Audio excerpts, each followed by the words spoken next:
Hello, Sophie's, Danielle's, Lauren's and Rebecca's. I can't. Welcome back, guys. Welcome back. Welcome to another lesson of WTP Beauty School. And I hope you have got your notepads ready, because this is episode... Wait a minute. It's 7. It's episode 7. This is lesson 7. And I hope you have been putting these lessons into practice and it has been making a difference to your business and yourself. Yeah, really. I hope you're enjoying it. Yeah. Before we get on and tell you what today's episode's about, just want to say a huge thanks to Buff Brows for being our sponsor yet again. You see the discount code and everything at the beginning and end of each episode. But today we're feeling nice and we're going to give you a shout out. So use our code for discount off buffbrows.com. Everything from lash lifting products, brow lamination, hybrid tints, mapping, so on, so on. You name it, they've got it. Yes. Yeah. Big shout out to Buff. But today we're going to be talking all about marketing and branding. I feel like I enjoy doing the podcast. But this is his thing. But I'm excited for this episode. Yes. And our goal today is to help you guys create a strong, recognizable brand and market yourselves effectively. We're going to cover how to define your brand, attract the right clients, and use simple yet powerful marketing strategies to grow and thrive. Because what year are we in? 2025, baby. Yes. So, a little recap. Last time we talked about increasing revenue with retail. So now let's make sure that your business stands out so that clients can't wait to book in with you. So if you think that branding is just all about logos and colours, then think again. Because by the end of this episode, you'll learn how to craft a brand that attracts all those dream clients and a marketing plan to fill up that appointment book. Yes. So, have you ever scrolled? Think this to yourself now as we're saying this, like a bit like an audio book. Go on then. I've got my eyes closed. I'm ready. I'm thinking. Have you ever scrolled Instagram and instantly recognised a beauty brand just from a photo? Yeah. That's the power of branding. Yes. So yes. So it can be something really small on that, but you know. Yeah. Think Tiffany & Co. Right? That colour can be anywhere. Tiffany blue. And you instantly think Tiffany. Yeah. There's a gel polish that all the clients refer to it as, I love that colour, it's like Tiffany & Co. Yeah. And the colour is called Tiffany. So you know that thing. I feel like it's like Chanel. Chanel is very, when you think of Chanel, cream and black. Yeah. It's you know, you want people to not only recognise you by colours, but just something in your photograph and the style of how you do things and the style of your advertising. You've got to make it so it's like it's known, it's attached to you. So, understanding branding versus marketing. So, branding is your identity. Marketing is visibility. So, with your branding, this is what people think and feel about your business. So, what is like, and write these down because these will be good for you to write down and then after this episode answer. Yeah. So, what is your business's personality? Yeah. Your visual style, like the logo. What colours do you use? What fonts do you use? What tone of voice do you have? So are you more playful? Are you more professional? Are you more luxury? And what are your values? So are you more eco-friendly? Are you more affordable luxury? Or are you more high-end? Yeah. So write them down and then go back and answer those questions about your own brand. Because even that small little exercise will give you your kind of brand in a bubble. We did this when we were coming up with the podcast as well. We were trying to create this branding that kind of like summed up the podcast. But our branding and what we like is nothing like this. Yeah. What we've got. Me and Jamie are very like beige, black, white, like complete neutrals, simple and stuff like that, like a lot of people are in the industry now. But I think we could not have done a podcast like this wild, wacky and crazy and out there and outspoken and had them colours, because them colours looked professional and clean and sophisticated, etc. We can be professional, clean and sophisticated. Clean, and sometimes we're sophisticated. We are. If you've seen us as an award ceremony, we are. But so we needed to add, because so we looked at these and we were like, right, what is our podcast personality? It's like out there, it's unspoken, it's crazy, like it's just chaos. Yeah, chaos. So we had to come up with this, like, what colours are we going to have? Like we've got to have some colour in there for it to be like chaotic and clashing colours and stuff like that, and smiley faces and stars and very like 90s like MSN kind of thing. Yeah. So we had to look at all these points as well. So that's what we had to look at with the logos, colours, fonts. Our voices, were they playful? I think because we wanted the podcast to be very us. Yes. How we are. This is how we speak to each other. Yeah. You know, so our voice was already decided for us because we were doing ourselves. Yeah. Where if you've got a brand like a salon, you get to create a tone of voice. Yes, you do. Your tone of voice as an individual is one thing, but how your salon speaks, you get to choose that because this is a podcast. Yeah. We're crazy. So can you imagine, guys, if you went on Instagram and all the captions were really like well spoken? Yeah. And like giving a luxury kind of vibe, you'd be like, the hell's going on? Yeah. But when it comes to your visibility, this is how you're going to attract clients. So like social media, word of mouth, promotions, and like showing up consistently in the right places. That is the key.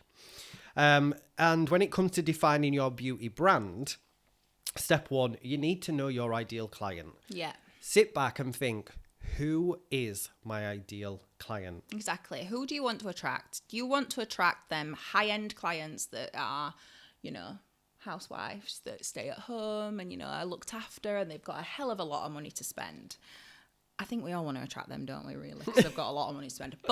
Or do you want to attract them single mums or, like working mums who you can relate to if that is you?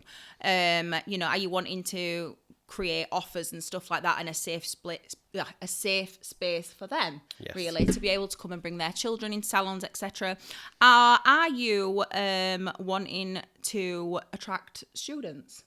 Maybe you are a younger therapist that has gone through that stage of being at uni or college and stuff before, and you've got, the struggles of young students, needing treatments done but can't really afford it. So maybe that's your clientele. Yeah. And I think once you know your client, and like as business owners and salons and working in this industry, I understand that we want to attract clients in general. But you need to start to be more specific. Yeah. Like Harriet said, and look, students, busy mums, housewives, whatever. Because once you know who that ideal client is, you can start to think, but where do they hang out? Yes. And I don't mean like... what pub do they go to on a Saturday night? Where do they go for a meal? Yeah. It's like, are they like Instagram? Yeah. Are they the TikTok generation? Facebook groups. So we always joke about this because it is kind of true. And please don't be offended if you fall into one of these categories. We always say, Facebook's for the mums. Our mums, usually. My mum is tagging and sharing a hell of a lot of my work from last year at the moment this week. Thanks a lot, Mum. But, we've moved on from 2024, but my mum keeps sharing my work from 2024. So the Facebook, I think, is for the mums and the older generation. Yeah. Instagram. So us. It's us. It's people who's in our industry. It's people who are our age. I'd probably say 20s, 30s. Yeah. It's us. TikTok. It's for kids. Innit? It's for those actually, they're not kids, are they? They're like hip and happening, like just cool We just people. think we're still early 20s. Yeah, they're just cool, aren't they? They're cool people that are just like, they've got the time to make TikToks and stuff like that. And kids I'm saying kids again, like late teens, early 20s, they're just scrolling. They love it, you know? Yeah. And step 2, so following on that, you know who your client, you know your ideal client is, and you know where they hang out. Now you want to start to think about creating a memorable visual brand. So you want to start by choosing 2 to 3 colours. Soft pastels, or is it like bold? Is it sleek tones, monotone? Like, what is it? You want to start thinking and choose those 2 to 3 colours. Yeah. Then you're going to select 1 to 2 fonts for consistency. And then you want to get your logo designed or created. Keep it clean. Yeah. Keep it readable and on brand. If there's too much going on, people are just don't. And I've seen logos as well where you can't read what they say half the time. You can eventually, like, but you're a bit like, what's that? So yeah, I think a logo is a really important thing as well. Yes. It kind of sets the tone for your salon. Yeah. Like, I announced mine, or ours, but it's called ours. I announced my salon. I had nothing visual to show because when I announced it, we didn't have the keys. Yeah. All I had was the logo, but I feel like the logo gave off the vibe of the salon. Yeah, with the colours and stuff of it, yeah. Yeah, and that's what you want your logo to be able to do, especially if you're like you want it to starting out or launching. That sets the tone. You want it to create a feeling as well for you. And then you want to start to like develop a unique brand voice. So how do you want to sound? Are you friendly? Are you high end? Are you informative? We're not talking about your actual voice. We're talking about how you are advertising things. So how you are writing things on social media, how you are, putting captions on stuff, etc. How is this going to be formatted out? Is it going to be informative? Are you going to be super professional? Are you going to be friendly and light-hearted? So like if you were to say, for example, hey babe, let's get you that glow. No, I can't. Some people do, and sorry for saying that. But that, as a tone of voice, as an example, is very playful. It's very fun. Yeah. If you were to say, enhance your beauty with expert precision.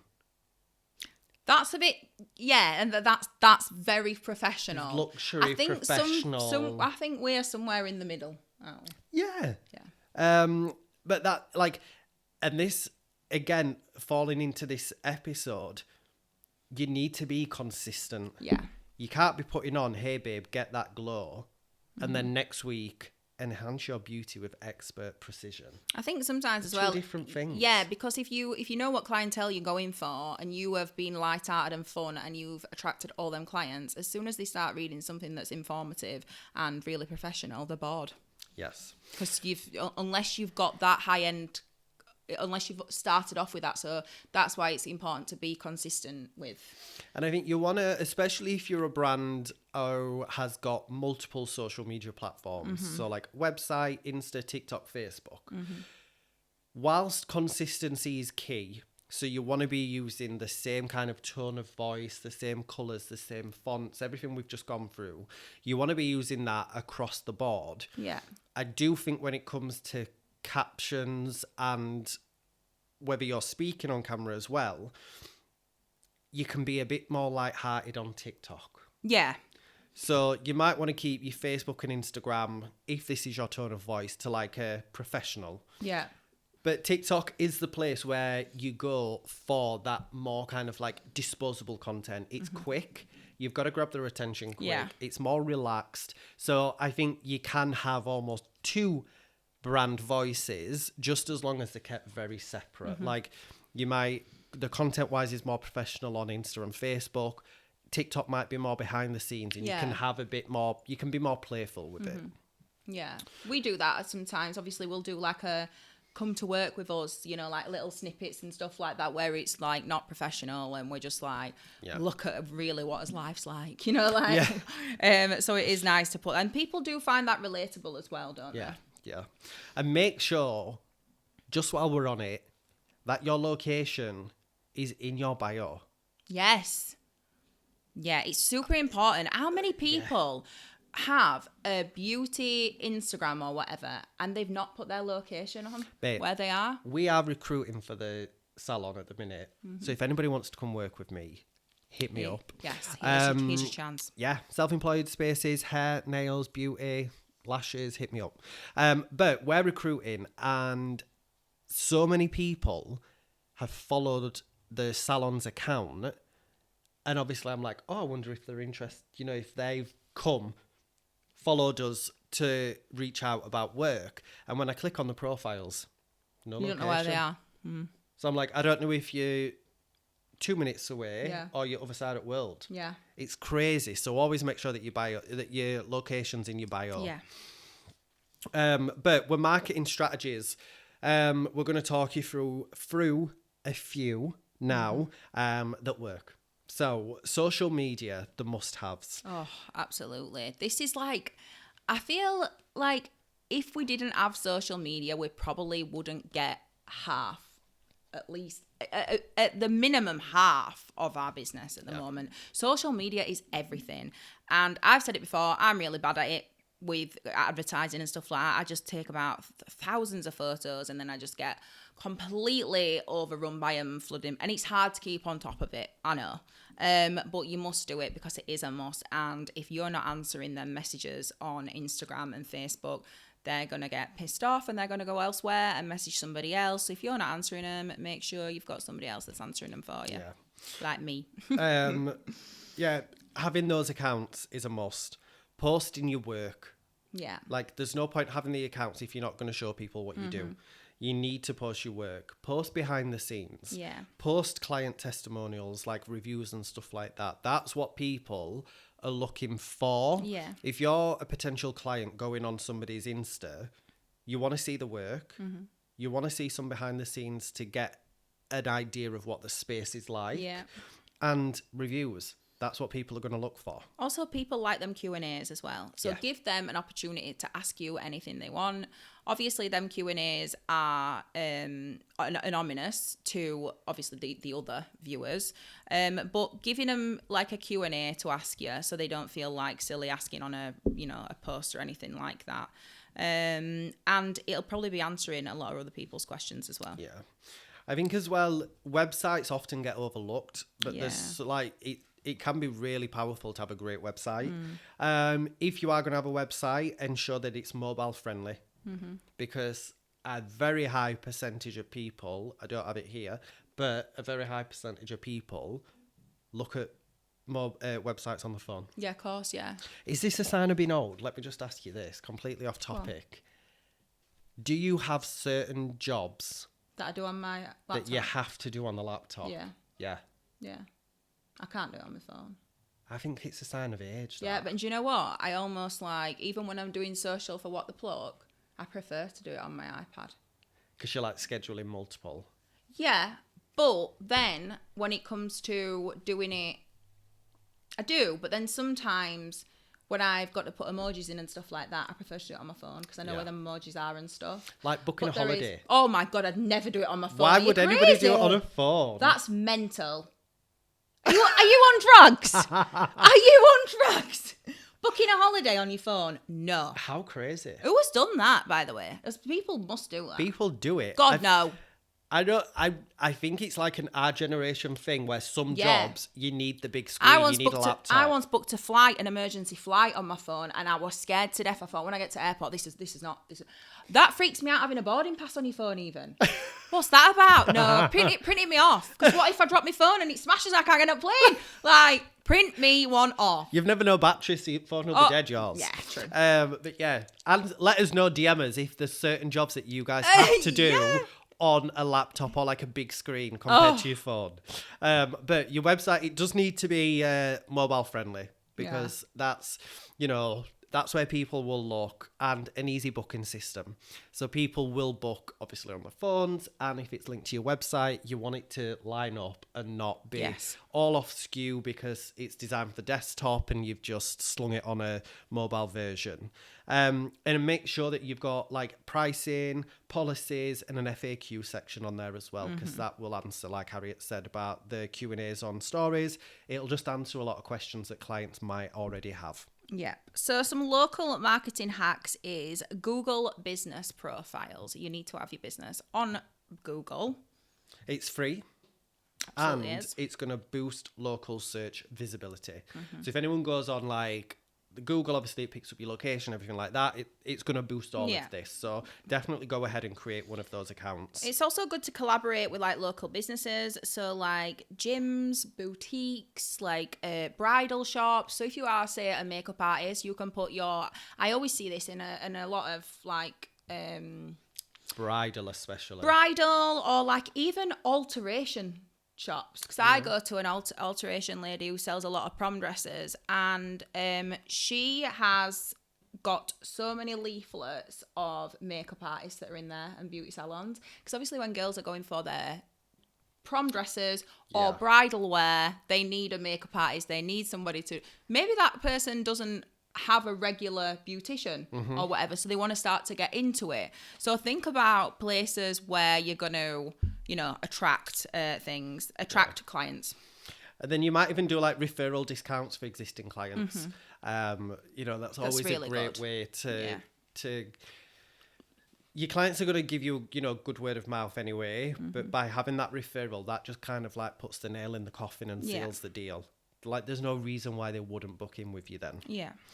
But email and SMS marketing. So reminders, exclusive discount, and loyalty rewards. You can do like monthly newsletters with beauty tips and special offers. I feel like that would take a long time, don't you? That's a lot of dedication. It is. But it's going to work. It is. And, even just like SMS, we've said this in... I can't remember if it were last week's episode or episode before. A lot of your booking software now has these things built in, so you can set up all of those email marketing flows so that it goes out. Obviously newsletters and stuff like that, you're going to have to do that manually whenever you want to send that out, but like discounts, reminders, all them can be pre-done. So some common branding and marketing mistakes are: 1, changing the aesthetics too often. Yes. People don't know what... You need to try and keep it relatively the same or similar. If you are changing it, maybe just do small alterations. Or if you are wanting to completely change it, do an announcement that you're changing it. Yes. Don't just one day change it. Do an announcement that you are changing it and try and keep it at that. Because if you're changing it too often, people aren't going to know what to look for. It's not recognisable. Yeah. How we asked the question at the beginning, like, have you ever seen anybody's like social post and known who it is? That's because you're so used to seeing that branding, you automatically know who it is. Can you imagine, Gucci is red and green. Can you imagine if Gucci suddenly was pink and blue? Yeah. You'd think that's fake. Yeah. Wouldn't you? If you saw pink and blue and Gucci printed on top of it, you'd think, well, that's not Gucci. Yeah. It's like red and green. What the pluck? If we went to a really black and white, simple logo... Can you imagine? You'd scroll past. You'd think, you wouldn't even notice it. You think there'd been hacked. You would...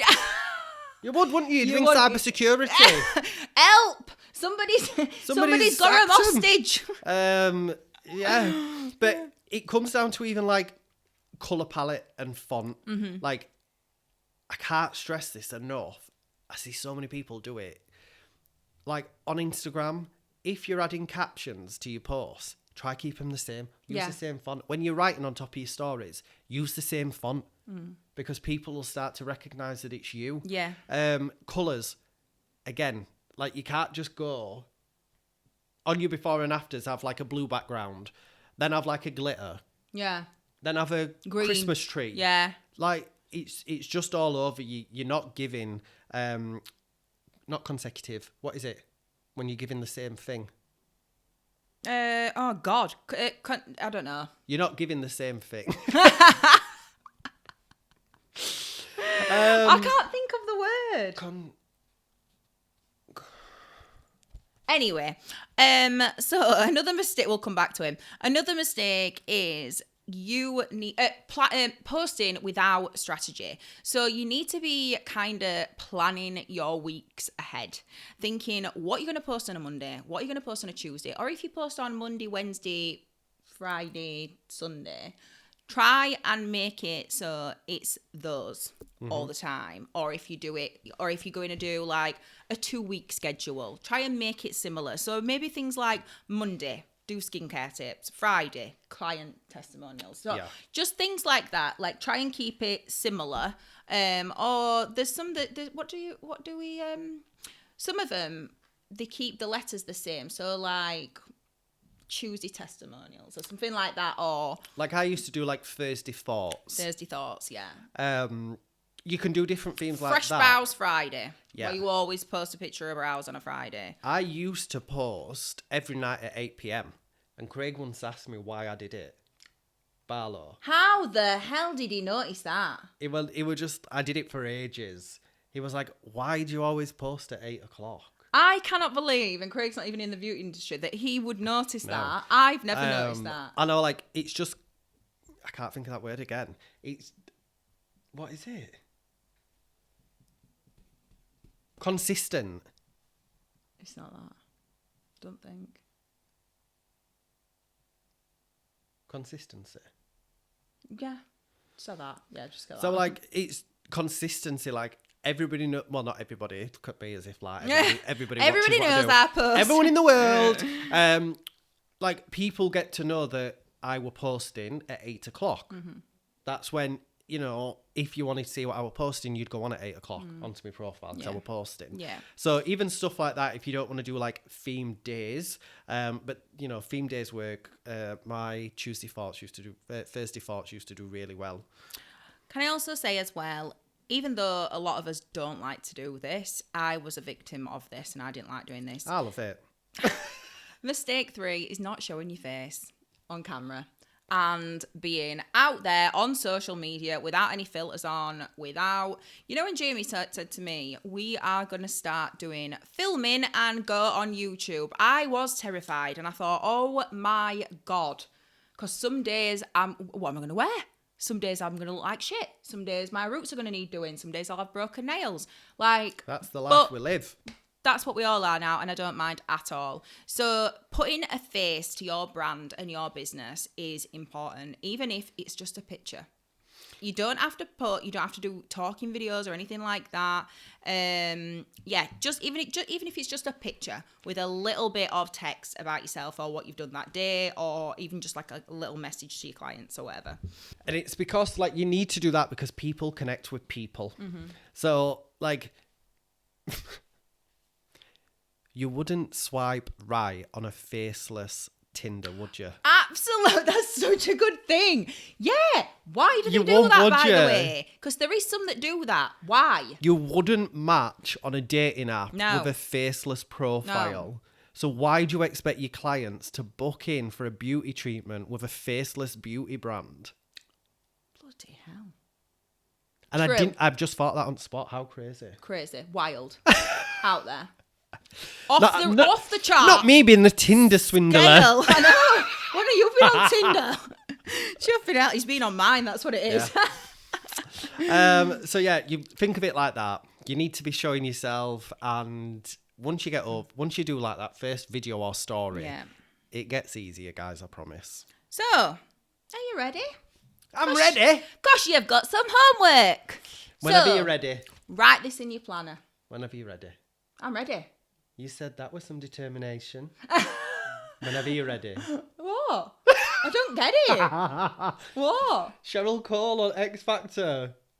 I'll show you it after. Right, thank you. Anyway, so you guys know what I mean. The challenge this week and the homework this week is refine your branding. If you've not done it already, if you've not got much of a branding already, pick 2 or 3 colours and update your bio. Even if like you're just swapping things around or putting something new in there, something that's eye-catching. Keep it short. Don't have lengthy bios because nobody's going to read it. Make sure you put in your location. And also, if you've not done it already, do a personal post about yourself. We're really testing you, aren't we? Episode 7, guys. Do a little introduction about yourself because it's going to attract all them new clients as well, and pin it at the top of your profile. Yes, do it. And let us know how you get on. Let us know how you get on. Yes. Hashtag WTP Beauty School. Don't forget it. And next week, what are we doing, Jamie? I don't want to do it next week because I'm worn out of this topic. We're going to be talking all about legal, compliance, insurance, licensing, everything you need to know. And I'm over it and I don't want to do it because I've had to bleeding just do it all. So it'll just be him doing it because I think it's boring, so I'll not be here. I will really stay booked, busy and blessed and have a great rest of your week. See you later, guys. Bye.